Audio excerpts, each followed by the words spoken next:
Assalamualaikum, jumpa lagi di channel YouTube Dapur Nabila 18. Di video kali ini Dapur Nabila akan membuat kue basah khas Palembang, yaitu engkak ketan.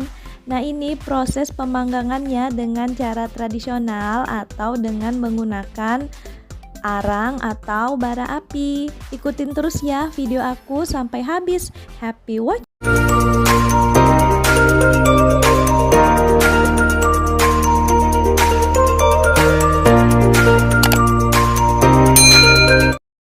Di sini langsung aja ya, aku siapkan 1000 ml santan kelapa. Nah, ini aku masak hingga menjadi blonde atau hingga berminyak ya guys. Untuk santannya jangan sampai pecah ya. Lalu cairkan 200 gram margarin. Setelah itu kalian dinginkan ya guys. Setelah itu pecahkan 10 butir telur utuh. Nah, ini kalian juga bisa gunakan telur bebek ya.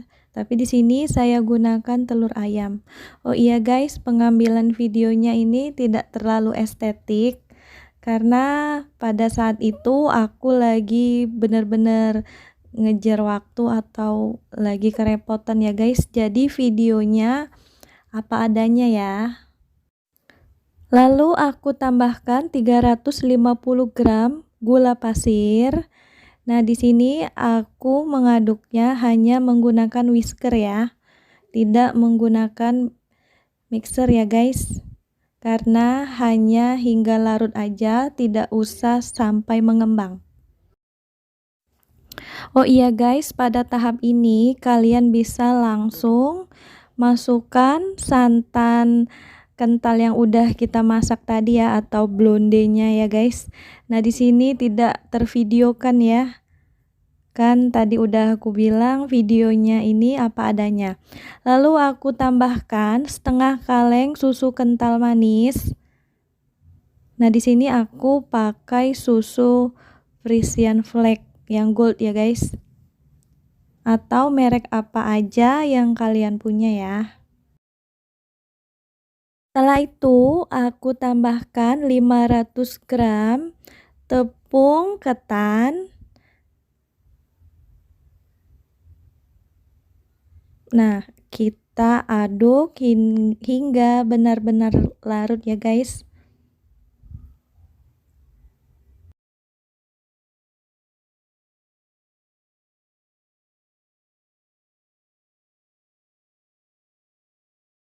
Setelah itu masukkan margarin cair yang udah kita cairkan tadi ya, sebanyak 200 gram.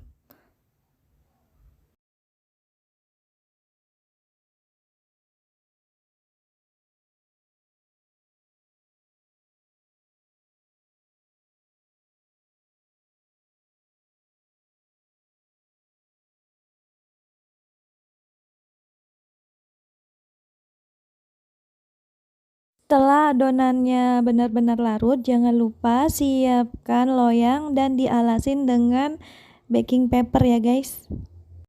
Lalu aku timbang adonan sekitar 180 gram.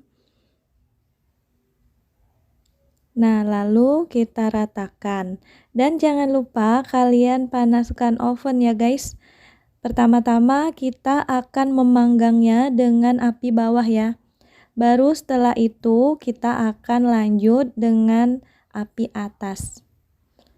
Nah, setelah adonan dimasukkan, jangan lupa diratakan ya ke setiap sisinya. Lalu panggang hingga matang ya guys. Oke, setelah itu aku olesin dengan margarin ya. Aku tekan-tekan dengan alat penekan seperti ini ya guys. Oke, kita masukkan adonan berikutnya ya. Nah, di sini aku timbang sekitar 169 gram. Lalu aku masukkan adonannya.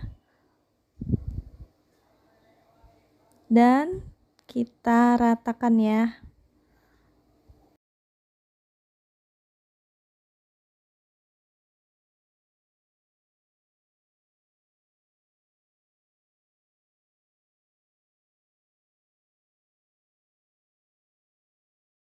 Nah ini guys, ovennya udah aku panaskan dengan arang ya. Nah kita masukkan adonannya dan kita panggang sekitar 10 menit ya guys. Kalau proses awal pemanggangan kue basah awalnya itu akan lebih lama ya guys, karena jarak antara adonan dengan sumber panasnya itu agak berjauhan. Nah ini guys penampakan dari engka yang udah aku panggang dengan api atas ya. Dan jangan lupa kalian tusuk-tusuk dengan tusuk gigi agar kempes ya gelembungnya itu. Jadi adonannya atau engkaknya ini motifnya cantik atau bagus ya guys. Lalu tekan-tekan kembali dengan menggunakan penekan kue basah dan jangan lupa kalian olesin dengan margarin ya. Setelah itu kalian masukkan adonan dengan berat yang sama ya.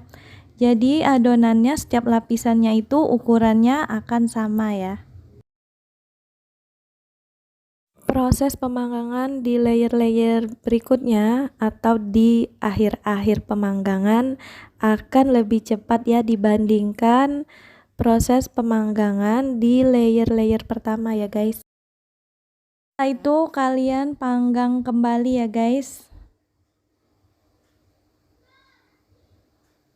Dan tetap dicek ya arangnya, jangan sampai mati ya. Kalian jangan lupa ya mengaduk adonannya sebelum kalian masukkan ke dalam loyang agar semua bahan-bahan itu tetap bercampur rata ya guys.